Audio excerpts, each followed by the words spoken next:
We saw those players celebrating yesterday in Paris. You, of course, had similar celebrations as well in Liverpool. When does it sink in that you've won it? Honestly, I think that when you retired, because wow.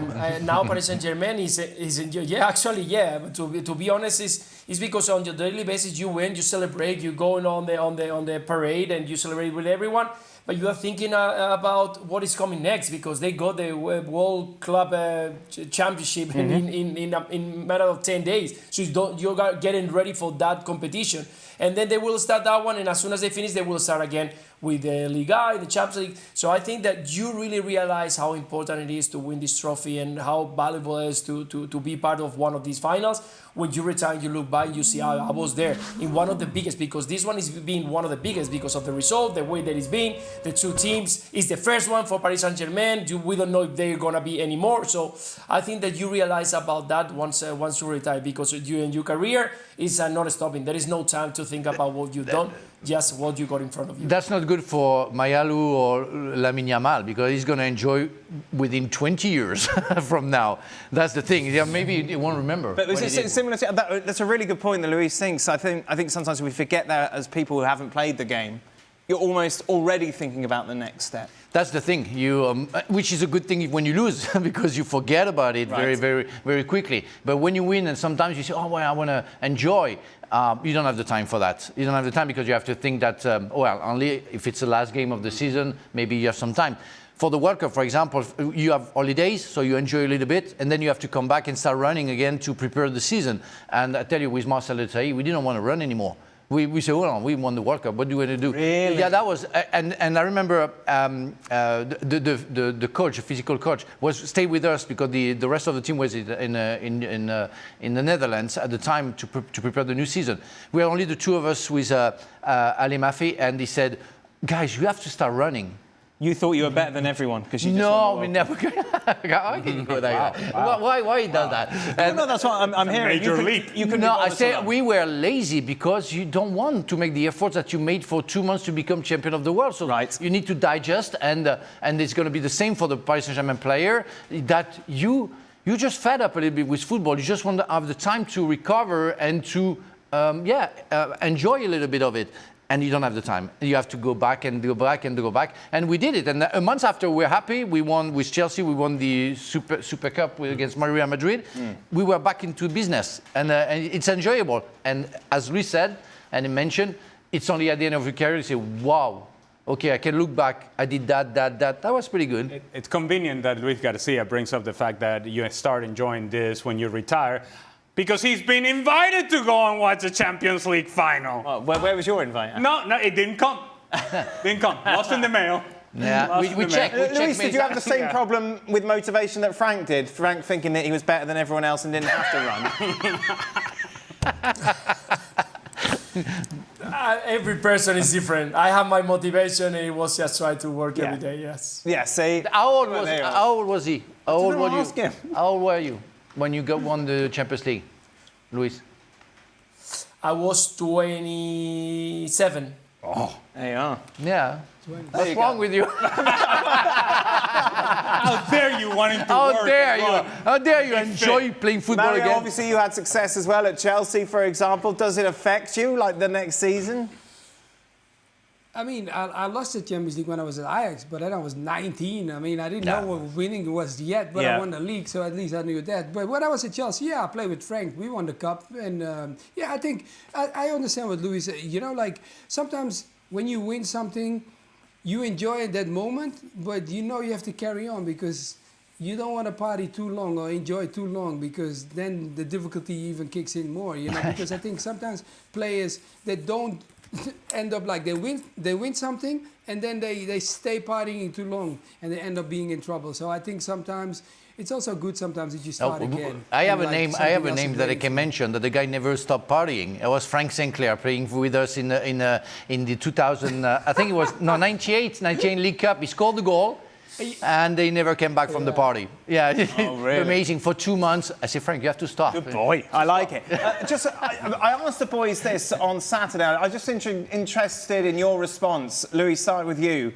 As a former professional, would you prefer to have lost 5-0, as of course Inter did on Saturday, or for it to be a really close game, like for example Milan against Liverpool 2005. Which as a professional would you prefer? It's a difficult question.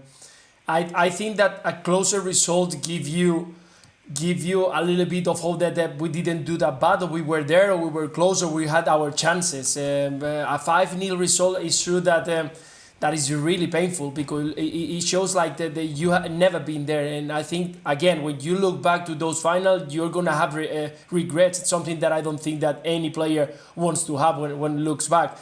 But I have to tell you, I'm sure that if you ask any of the Milan players that they were there in that final, they will say, no, that was very painful, because they had it on their hands and they lost it just in 45 minutes. So, yeah, it's a difficult question. It depends on the person, of the character of the person. We were actually in 2007 again against AC Milan, and we lost it. And I think that we played better in that game. But in the end, they were better, and they got the trophy. But the feeling is that in the first one, we were maybe lucky, or we had something special. And in the second one, where we played better and we could have won the second one in 3 years, AC Milan was ready to fight that one. So it depends on the person, but definitely a big result like the one that we saw at the weekend, 5-0. You don't want to look bad and see that game again. Mario, for you as a professional, which is worse?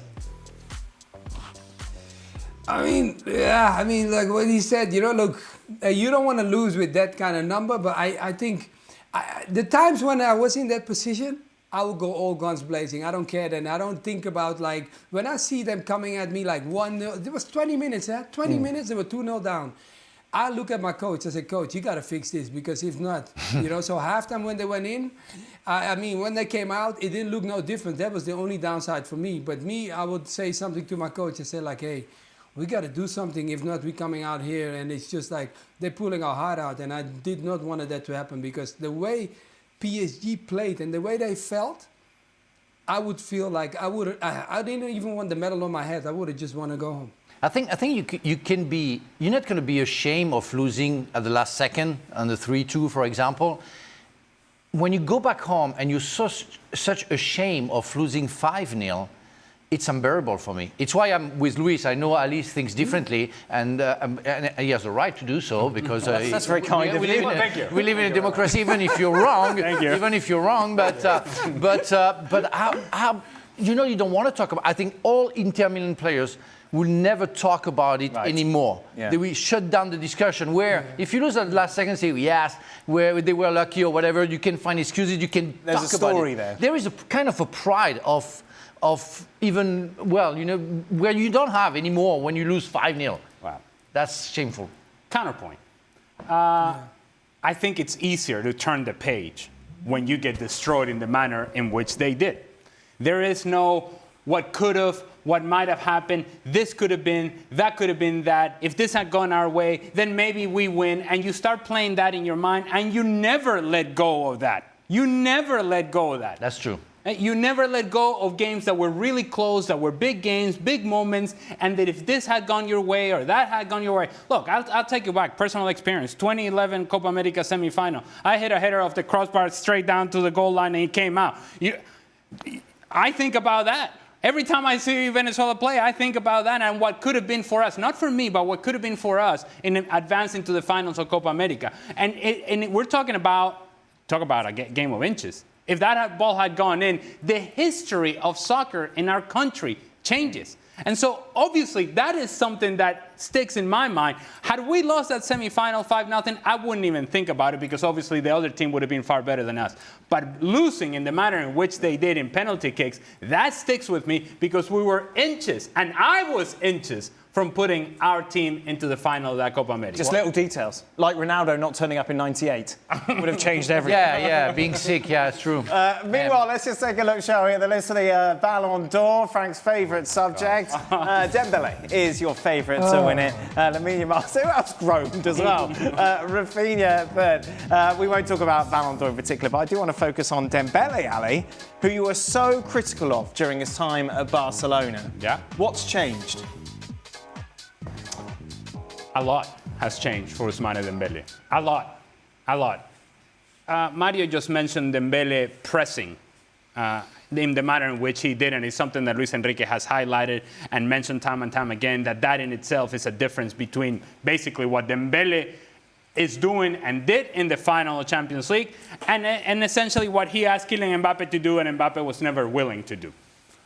So that pressing never happened at Barcelona.